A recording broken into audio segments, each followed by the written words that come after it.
Hey guys, I'm Dr. Stephanie and I'm a physical therapist, and if you've ever experienced a pain deep in your butt or deep in your hip, it could be related to Piriformis Syndrome.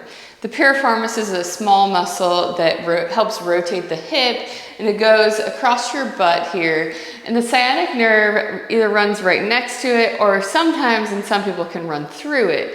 So if that muscle gets tight, it can irritate that nerve, causing sciatica symptoms, like numbness or tingling down the back of your leg. And also if the nerve is irritated, it can cause that muscle to tighten up, causing pain in that area. So we're gonna go over a few exercises that can really help get rid of that pain if you're experiencing it. This can help with sciatica symptoms too, because sciatica can be caused by different things, but doing these exercises can help relieve some of that nerve pain. Nerves love movement, so doing some of these movements can just kind of relieve some of those symptoms. So to start out, you want to lie on your back and you just want to cross one foot over the opposite knee, and then you're just going to rotate your leg towards the ground and then come back up. So that top foot, you want to rotate it down towards the ground as far as you can, and then come back up. You should feel a stretch kind of in your hip, in your butt here. You just want to do 10 or 15. You don't have to do it on both sides. Whatever side is hurting is the leg that's crossed. And so let's say this is my right leg, my right hip is hurting, my piriformis. So I'm gonna do this 10 times. And if you wanna go ahead and do the other side, go ahead, you can do that. It's not gonna hurt anything. Then you're gonna come back up into this position, push your knee down, and just hold for about 5 or 10 seconds, and then relax. And then push down again, 5 or 10 seconds. And you wanna repeat this 5 to 10 times. Just getting a stretch in that piriformis muscle. And it doesn't have to be super painful or uncomfortable. I know sometimes people think, oh, well, I'm not getting a stretch unless I'm feeling that pain, but that's not necessarily true. So if you don't feel like it's super painful, that's okay. Gentle stretching is very effective. Okay, so after that, because we want to kind of get that muscle moving, get a little bit of gentle mobility and stretching going. And then we also want to work on a little bit of hip and core strengthening. And so we're going to start off with a bridge. So you're just going to bridge up and then back down. Nice and slow. And you want to do this 10 to 20 times. You can take, if you do it 20 times, take a break at 10, just up and down.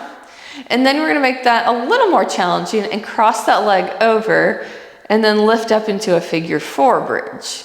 This one, again, 10 to 20 times. And then this exercise I would actually do on both legs. So you're gonna do also 10 to 20 times on the opposite leg. Just like that. Okay, then we're gonna get a little more challenging, do some exercises in different positions. So now we're gonna grab a yoga block. If you don't have a yoga block, just grab a pillow or a ball works too, whatever you have. So now we're gonna come up into kind of a bear plank like this. So lift our knees up. We're gonna tap one knee down and then the other knee down. Nice and slow, just back and forth. And this is a tough one. So start off with just 8 to 10 reps. And then you can work your way up to doing 2 or 3 sets of that. But that just kind of gets your hips kind of moving. Sometimes we get stuck and only do things in kind of like a straight position, but we want our pelvis to kind of move and disassociate. So this movement kind of gets our pelvis to move.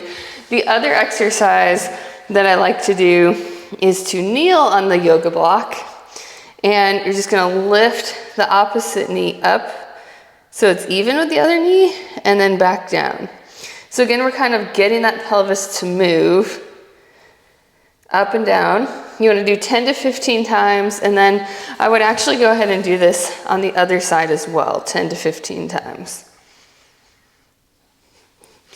And then you can get into some more challenging movements kind of once you get past the initial really painful side. So we're gonna make this a little bit more challenging, and we're gonna do a hip hike. So you can stand on the yoga block, or you can stand on a stair.